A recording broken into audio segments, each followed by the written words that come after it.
nitong ating sanlibutan, kay daming mga kayamanan, atin lamang inubos at sadyang sinayang.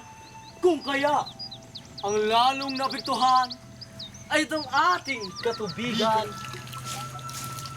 Hihintayin pa ba nating maubos ang mga ito? Kung kaya, tol, conserve water, drink beer.